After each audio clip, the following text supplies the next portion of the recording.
Chiefs Kingdom training camp is almost here. That's why I'm going to get you ready with my pre-training camp 53-man roster predictions, plus news, nuggets, dates you need to know, and much more coming up on today's KCSN Update. This is KC Sports Network, proudly presented by Emprise Bank. What is up, Chiefs Kingdom? Welcome into today's episode of KCSN Update. Hope you had a wonderful 4th of July. Got to spend it with you and yours. I hope you had a wonderful time. One of my favorite holidays of the year just because it screams summertime, and my birthday's kind of close by. Probably a little bias on that one, but do love the 4th of July. Hope you guys had a great time. 4th of July means that we are almost here for football. That means that football is a month away. I've got some important dates that you guys need to know as well as a 53-man roster projection. If you did click on this video, thank you for watching. Make sure to hit the like, hit the subscribe. We'll have a ton of content for you leading up to training camp, to those big days in St. Joe where we get to really see this team kind of flesh out for the 2023-2024 season. If you're listening to the podcast, we really appreciate you as well. Make sure to give us a follow, a subscribe, whatever you listen to your podcast. We really appreciate you guys hanging out with us here. And speaking of important dates, I've got one important date to tell you right off the jump. July 29th, we're having our golf tournament for the KCSN Foundation, the Tacos and Bourbon Golf Tournament. There's going to be obviously tacos. There's going to be bourbon. Shout out to our sponsors, Holiday Distillery, Mission Taco Joint. They do wonderful work, and they get to pair with us to give us tacos and bourbon for the golf tournament. Amazing. There'll be giveaways. There'll be goodies, everything that you love to see at a golf tournament. They also have a chance at a $1 million shot. There's a link in the description wherever you're listening to this on the podcast, watching the video. The link is still in the description. You can sign up. There's only a few teams left, so make sure you jump on that, as we are going to be having a good time at Sunflower Hills Golf Course in, I believe that's Bonner Springs, kind of over there by the racetrack. If you're familiar with the KCK area, Sunflower Hills, played that golf course a few times. It's a fun one. There's a couple tricky holes on the back nine, so if you're a golfer, want to come out and support what we do, we really appreciate you hopping on that. So thank you. But let's get into some other dates you need to know here. July 17th is the first one I have down on my list. Now, this isn't like traditionally a date that I think the Chiefs really need to pay attention to, because it is the deadline for franchise tag players to sign multi-year extensions. Chiefs don't have anybody franchise tagged. They didn't franchise tag anybody, so they do not have to really worry about that. The date last year was like for Orlando Brown. But I do think that this could be kind of a pseudo deadline, a soft deadline probably is the better way to put it. I believe that's how Charles Goodman of Chiefs Wire put it, as a soft deadline for Chris Jones to sign his extension. It's not really like going to be huge if he doesn't sign it by this day. But it also, if he signed it before it wouldn't surprise me either. But that's kind of the ballpark that we're looking for a Chris Jones extension. Now, I went back and looked because I was curious. I started thinking, I remember when Chris Jones signed his extension last time. It was during the summertime. It was July 14th of 2020. So it's going to be around that ballpark when that extension does get done, when everybody's kind of gearing up for this next year. They're still kind of on vacation, on a cool down mode a little bit. Patrick Mahomes just got done golfing with Steph Curry. So, I mean, I don't know if really anybody's too incredibly inclined to get this deal done as soon as possible. I think both sides are very motivated to get the deal done. I think the deal will get done, but I don't think it'll happen until about mid-July. July 14th, like as I said last time. July 17th is the deadline for franchise tag players to sign their multi-year contract extension.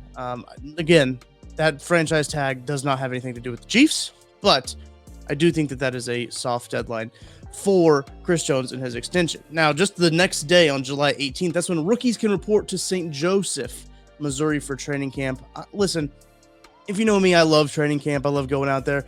That is the best opportunity you do get as a fan to get as much access to these players as possible. You can see them warm up. You get to be, within arm's length of these guys sometimes, and they'll have autograph sessions to go check out as well. So go on over to the Chiefs Wire. He's got the schedule of everything Charles Goldman does there, of everything that you need to know about those training camp days. There's a couple of days where you're gonna have to pay for admission, but overall, it's free. Parking, I believe, is $5. So make sure to get out there at training camp if you can. It's a wonderful time. Take the kids, take just yourself. I go by myself all the time, and I love to do it. I love to get out there and see these guys before, they put that Super Bowl caliber team out there on the field. It's kind of cool to see them whittle the roster down as they go as well. And July 22nd is when all vets will report for training camp. And the next day is the first day of practices in St. Joe. It's a very exciting time. We're getting there at the very end. July 23rd is a Sunday. You might be thinking, Tucker, that seems a little weird. I think it seems a little weird too, but that's fine. July 23rd, first day of practices, and training camp will run through August 17th with the Chiefs' first preseason game coming on August 13th. And then they have a game on the 19th after that. And then they play the next Saturday. I can't remember that date off the top of my head. Apologize. But very exciting time. Football is almost here. That 4th of July, as I said, it's like football's coming right up. So be looking out for that. Chris Jones extension may be coming in the middle of this month, and then training camp as well. So enough updates of me talking, enough updates of the dates, everything like that. What you clicked on this video for, what you listened to this podcast for, what you downloaded this podcast for was to hear a 53-man pre-training camp roster projection. 53-man roster projection. That's what I'm here to do. I've been working on this for about a couple weeks now, been fine-tuning things. If you are a member of the KCSN Substack, kcsn.substack.com, you can get that for $30 a year, and you can get these premium emails into your inbox all the time too. Kent Swanson did a 53-man roster projection, I want to say about a month or two ago, a month and a half ago. We don't agree on some of our picks. We've had conversations about them, but I want to know what you guys think about this 53-man roster projection. Let's get started right now. Let's start with the quarterback position. And when Kent Swanson and I were kind of talking about the quarterback position, and we were asked a question on 21 Questions about, what position groups are in Sharpie. And I first instinctually said quarterback, but there's actually a bit of a conversation about that whole position group at quarterback. If you look over at what I have for quarterbacks here, I've got Patrick Mahomes obviously making the roster and Blaine Gabbert making the roster as well. Blaine was signed as that second string quarterback for the Kansas City Chiefs, but I only have them keeping 2 quarterbacks, which wouldn't be too bizarre in the past, right? Because Shane Buechele usually was on the practice squad. I know there's a lot of conversation about how much growth Shane Buechele has obtained in these last few years, on top of him and Mahomes getting along very well. But Blaine Gabbert has come in and kind of fill that Chad Henne role as the veteran in that quarterback room. And a lot of people believe that if Shane Buechele, again, doesn't make the roster, he's probably going to end up on another team. So that's another way that you can justify adding him to the roster in this 53-man prediction. And I don't disagree with that. I think there's a lot of bubble players that we'll get to talk about, but Shane Buechele being one of them has a very interesting case to make the roster here. And I'm curious to see what they do, but I do think that they're only going to keep 2 quarterbacks. We've seen that in the past. They've just got so many other positions where they need to keep maybe an extra guy or two, that I think that quarterback being that position where they only keep 2 is going to be one to look out for. So let me know in the comments what you think. Let me know on Twitter. Follow me at Tucker D. Franklin. Tweet at me what you think about the Chiefs only keeping 2 quarterbacks. Do you think Shane Buechele makes the roster? Do you think they take 3 quarterbacks? Or do you think Shane Buechele beats out Blaine Gabbert? We'll have to see. But let me know what you think in the comments section. And let's get on to the next position group. That's the running back position group, and a lot of questions around this position group. I've got them taking 4 running backs and keeping 4 running backs for this 2023-2024 season. Isaiah Pacheco with Jerick McKinnon, Clyde Edwards-Helaire, and Deneric Prince might be a surprise to some people, but he's gotten a lot of buzz out of training camp. I know a lot of people out of rookie minicamp, I should say, and just the mandatory minicamp the Chiefs just did a couple weeks ago. A lot of people were talking about Deneric Prince, his work ethic. I sat down with Eric Galko, who Deneric Prince was at the East-West Shrine Bowl, a guy that Eric Galko recruited and getting into that all-star game, and a guy that we got to see at the East-West Shrine Bowl who's very Pacheco-like, and seems to be the style of running back the Chiefs tend to prefer. So I'm very excited to see what he can do in the offense, not only just offensively, but also in special teams as well. Can he contribute to the special teams on the special teams side of the ball to justify him having a roster spot like this? Because when we talk about these running back 4s, these wide receiver 6s or 7, these linebacker 5s, these safety 5s, those guys who are at the edge, the bubble of the roster, they really need to contribute on special teams as well if they're going to hang in this team, and they got to get on Dave Tope's good side, because we know Dave Tope has a bit of a say in what goes on with the special teams of this team. But I've got for my running backs Isaiah Pacheco, Jerick McKinnon, Clyde Edwards-Helaire, Deneric Prince. No particular order. Don't read into that. I just put them in the order that they came to my head in terms of those running backs that they have. I really like this running back room. Love to see what they can do with four running backs like this, and it's a game of attrition. Running backs tend to miss up to 3 games a year now, so it's good to have guys like that on the roster. So let's go ahead and move on to the next position. I've got tight end down as my next position.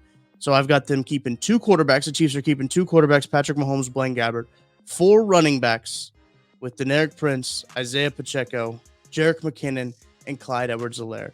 Those are the positions we've gone over now. Now let's get into tight end. They're obviously keeping Travis Kelce. I've got them keeping 4 tight ends. That might be a surprise to some people. Got them keeping 4 tight ends with Travis Kelce, Noah Gray, Jody Fortson, and Blake Bell. Look, I couldn't justify leaving one of these tight ends off of it. As I was going through the list, trying to see where I could trim and maybe where I could add somebody else, where I could see a path to maybe another wide receiver making the roster, or another defensive lineman, or another safety, another special teams guy.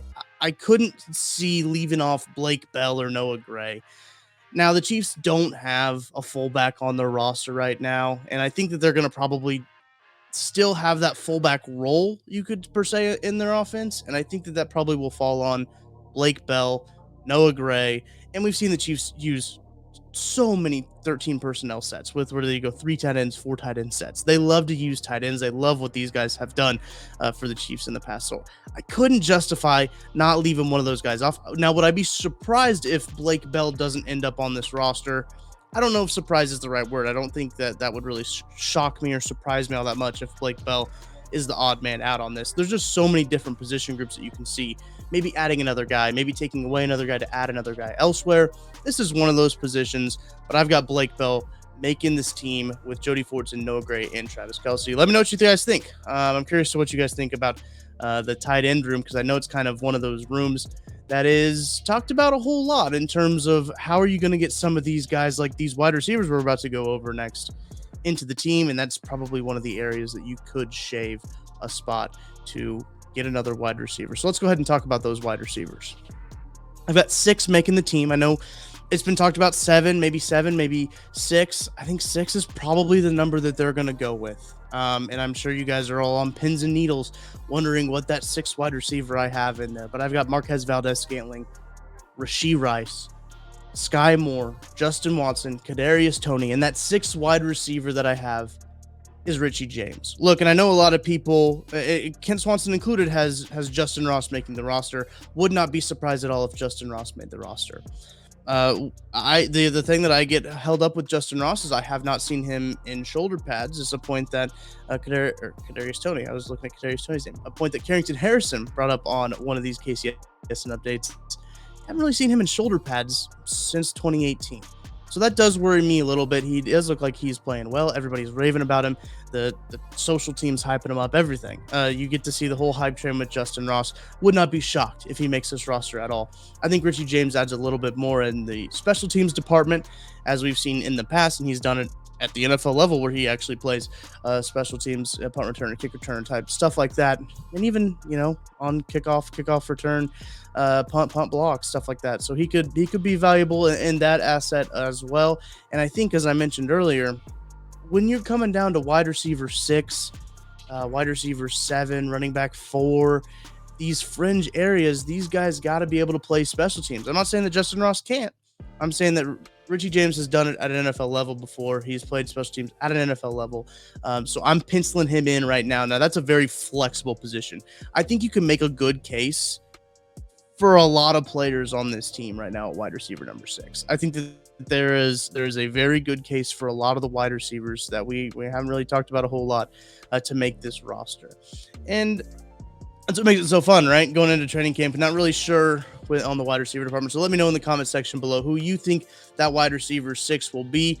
Like I said, wouldn't be surprised to see Justin Ross make that. Wouldn't be surprised to see John Ross. Richie James, I've got him in right now. Amir Smith-Marsette's a guy who's been working out a whole lot with these receivers off-site. So we'll see how it goes down. The wide receiver room is one of the more contentious position groups when it comes to roster projections. So let me know in the comment section below what wide receiver you think that you will see. Tweet at me at Tucker D. Franklin if you want to let me know what you think about that wide receiver room. But let's go to the trenches. Let's go inside the trenches. We've got 10 offensive linemen making it. Now, again, going back to the wide receivers, Could I have kept 7 wide receivers? Could I have put Justin Ross in the wide receiver? Yes, I could have. I think keeping 10 offensive linemen is more important than keeping 7 wide receivers. Just my opinion. That's what I think. I think keeping 10 offensive linemen on this team is a little bit more important than adding that 7th wide receiver. So here's what I got of their offensive line. No particular order at all. Juwan Taylor, Joe Thuney, Creed Humphrey, Trey Smith, Donovan Smith, Wanya Morris, Nick Allegretti, Darian Kennard, Prince Tega Winogo, and Lucas Niang. Lucas Niang was a bubble guy for me, one of the last guys I put down, because like I mentioned, I could see you keeping Shane Buechele instead of Lucas Niang. I could see you keeping Justin Ross over Lucas Niang. It's going to end up being how they perform at training camp. Heading into training camp, this is what I have down right now. I do think that, it does mean something that Lucas Niang went into the Super Bowl when Andrew Wiley had to go out because he checked in as eligible. I think that still means something a little bit there. But Wanya Morris, a very talented rookie. I think they're going to keep him on the team as well. Nick Allegretti, a guy who's incredibly versatile in the interior of that offensive line, kind of a glue guy, I would say. I think you need to keep him on this team. Darian Kennard, he's working his way to a guard type role, but still can play that tackle. So a good guy who can kind of play inside and outside. Prince Tega Winogo, a guy, again, playing tackle, could be your swing tackle role. Lucas Niang, again, a swing tackle. And then you talk about, obviously, those first 5 guys I mentioned are the 5 guys I do think that will start the season on the offensive line with Juwan Taylor, Joe Thuney, Creed Humphrey, Trey Smith, Donovan Smith. Now, you could talk me into Donovan Smith being left tackle, Juwan Taylor being right tackle. I think Andy Hag, this, again, pre-training camp, don't really know a whole lot. They've been working through a whole bunch of different configurations with all this stuff. But I think that they'll play the 5 best guys. That's kind of how they'll roll with Andy Heck and Andy Reid. The 5 best guys will be out there on the offensive line, no doubt about that. So very excited to see those position groups as well, because that's a crowded offensive line room as well. And I think this year's offensive line, full of depth. I think when you start to look at this list of Nick Allegretti in the interior, Darian Kennard can play some interior, Prince Tega Winogo, Lucas Niang, some tackles, Wanya Morris, a guy who can play the interior and the exterior as well. So there's a lot of depth, a lot of versatility on this offensive line. When you talk about the twos, I think those are 5 pretty good offensive linemen I feel comfortable with. And listen, as I mentioned before, with the running backs, it's a game of attrition now. You got to have guys to step up when you need to step up. That's what we're doing here with the offensive line. That's why I've got 10 offensive linemen on my 53-man roster prediction for the pre-training camp. So let's go back on the offense. I've got 2 quarterbacks with Blaine Gabbert and Patrick Mahomes. I've got 4 running backs, Deneric Prince, Isaiah Pacheco, Clyde Edwards-Helaire, and Jerick McKinnon. Those are my 4 running backs right there. Go to the tight ends. I'm keeping 4 tight ends as well. Travis Kelce, Blake Bell, Jody Fordson. Oh, and Noah Gray. How could I forget Noah Gray, the white stallion? Cannot forget about Noah Gray. Keeping 4 tight ends there. And going to the wide receiver room, only keeping 6 wide receivers. Marquez Valdes-Scantling, Rashee Rice, Sky Moore, Justin Watson, Kadarius Toney, and Richie James. And of course, I just ran through the 10 offensive linemen that we are keeping. So that's what I got on the offensive side of the ball. Let me know what you think in the comments section, or tweet at me, or let us know in a review. 5-star review, hopefully, what you think about my offensive projections. A lot of that stuff's up in the air right now. As I mentioned, with the wide receivers, I could be swayed on a lot of different things. I think there's a lot of different paths for a lot of different guys to make this roster. That's kind of what I see it going into for this year. But let's hit the defensive side of the ball. Let's go ahead and start in the trenches as well on the defensive side of the ball with the defensive line. I didn't split it up with edges and interior guys. All defensive linemen. And I've got 9 of them. I've got keeping 9 guys on the defensive side of the ball. Chris Jones, Derek Nottie, Tershawn Wharton, Keandre Coburn, Charles Omenihu, George Karlaftis, Mike Dana, Felix Anudike-Uzomah, and B.J. Thompson. I don't think there's a whole lot of surprises here. I think that's what a lot of people expect to see when it comes to the defensive line. I could have thrown in maybe a 10th guy in Truman Jones, a guy we know that the Chiefs are pretty high on, a high priority undrafted free agent for the team. But I think that this is kind of what is expected to go into. Now, I wouldn't be surprised too if they do end up signing, say, Carlos Dunlap or another veteran guy to add him into this list. Maybe BJ Thompson slides off of it. Maybe they do add that 10th guy. But again, as I talk about roster construction and everything like that, it's one of those positions where you might pull back to add somewhere else. So it's going to be interesting to see what they do with the defensive line. I think that these guys right here are pretty solid. I think that that's kind of where it's going to go, unless they do sign somebody like a Carlos Dunlap, a veteran that can come in and produce and be a leader in that interior or that edge room. I think is going to be kind of big there for the defense. And listen, you guys know I'm pretty high on the defense this year. I think that's a good looking interior exterior defensive line pairing, because a lot of those guys can play inside and outside. That's going to be really big. Charles Omenihu, the guy, Chris Jones-esque, where you could say he can play on the inside, he can be productive on the outside. A little bit lighter than Chris Jones, but very excited to see what they can do versatility-wise with that defensive line. And kind of the no stakes really on Felix Anudike-Uzomah coming into this year, not as much as George Karlaftis maybe had last year with, kind of needing to step up and produce a little bit. So the Chiefs had a pretty good defense. I don't think Felix has those same expectations that George Karlaftis did coming in to 2022 to 2023. I think Felix is going to be a very good player, and I'm very excited for it. And another position group that I think could be pretty interesting to see how it all plays out is the linebacker position. I'm keeping 5 of them. I'm keeping 5 linebackers on this team. As I mentioned a little bit earlier, we talk about linebacker 5, linebacker 4. Those guys are going to be needing to be guys that they're playing special teams. They're getting a lot of snaps on the special teams side of things. So what I have for my 5 linebackers: Nick Bolton, Willie Gay Jr., Drew Tranquil, Leo Chenal, and Isaiah Moore. Isaiah Moore might be a surprise to some people. Well, the Chiefs really like him. I think he's been playing really well during the minicamp. Obviously, I wouldn't be shocked if Jack Conklin ends up on this list. I do think that that they kind of have similar roles in the sort of in this team. Is special teams heavy guys that can come in and play a lot of special teams. Isaiah Moore, very willing to play special teams. Same thing as Jack Conklin. That's one of those guys that I think is kind of that's gonna be position one to watch. I think that's gonna be a good one to watch at training camp. If you're going to keep an eye on the linebackers, see, okay, how's Isaiah Moore doing? How's Jack Conklin doing? What reps are those guys getting on the special team side of things? It's gonna be really interesting, because I think that those linebackers like Leo Chenal, Isaiah Moore, Jack Conklin, those guys are playing a lot of special teams. Just their contributions to the team is going to be a lot on the special team side of the ball. But Leo Chenal, we saw him step up a whole lot last season when playing on the defensive side of the ball as linebacker. So very excited to see that there. Drew Tranquil, obviously a huge addition for this team. I'm very high on Drew Tranquil and what he can do.